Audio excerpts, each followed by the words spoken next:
Assalamualaikum warahmatullahi wabarakatuh. Selamat pagi, selamat siang, dan selamat malam untuk kita semua, kapanpun dan dimanapun kalian berada. Kembali lagi di channel Ucup 1000. Di sini saya akan menjelaskan hasil dari kelompok saya, yaitu berupa diagram relasi antar entitas, atau dalam bahasa Inggrisnya Entity Relationship Diagram atau ERD. Sebelum kita memasuki pembahasannya, mohon klik subscribe channel ini supaya channel ini dapat lebih berkembang lagi dan dapat mengupload video-video terbaru nantinya, supaya bisa menambah wawasan dan pengetahuan Anda mengenai hal-hal di sekitar kita. Baik, pada diagram relasi antar entitas dari hasil kelompok kami, yaitu kelompok 5, itu bertemakan laundry. Jadi di sini kita akan membahas sistem laundry dari beberapa entitas. Ada 3 entitas utama di sini.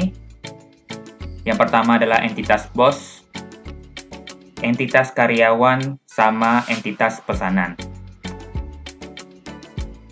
Nah, di dalam tiap-tiap entitas ini terdapat atribut yang berbeda-beda.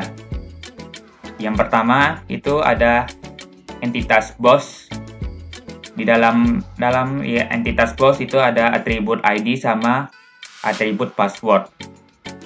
Di dalam keterangan ini ada keterangan underline, yaitu foreign key, sama keterangan underline kalau di bold jadinya primary key.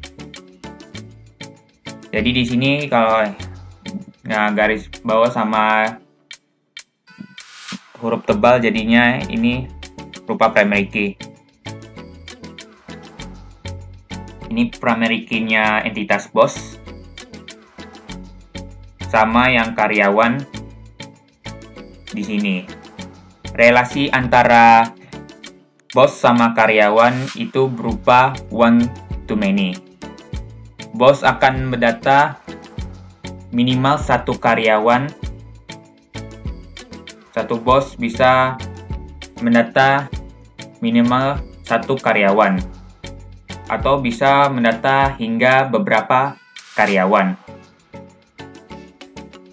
Jadi kalau bos ingin mendata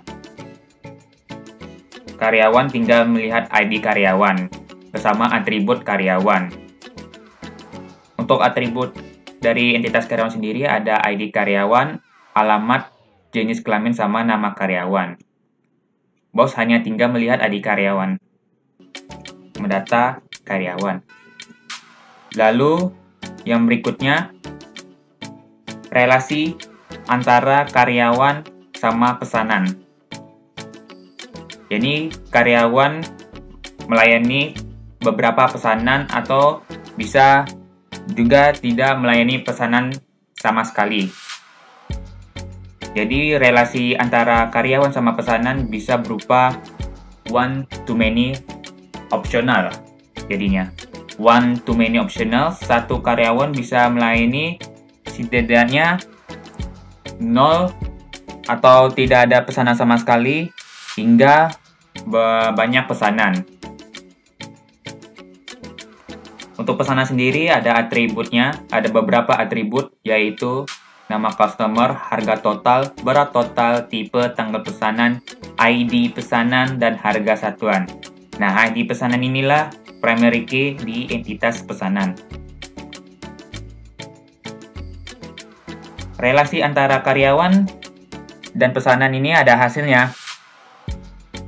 One to many optional antara karyawan sama pesanan menghasilkan tabel baru, yaitu detail pelayanan. Hasil dari detail pelayanan ini muncul atribut dari beberapa primary key antara karyawan sama pesanan, yaitu ID karyawan sama ID pesanan. Namun di sini yang dimunculkan di tabel baru bukanlah primary key, tapi berupa foreign key. Foreign key ID karyawan sama ID pesanan. Seperti itu. Karyawan hanya melihat detail pelayanan dengan melihat ID pesanan berupa pesanan dari seorang pelanggan.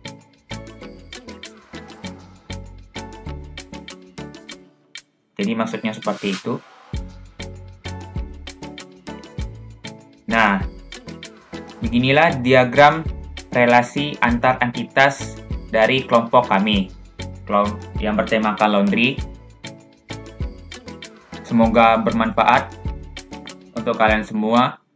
Mohon maaf jika ada kesalahan dan kekurangan kata yang saya ucapkan. Terima kasih telah menonton video ini dari awal hingga akhir. Saya akhiri. Selamat pagi, selamat siang, dan selamat malam untuk kita semua. Assalamualaikum warahmatullahi wabarakatuh.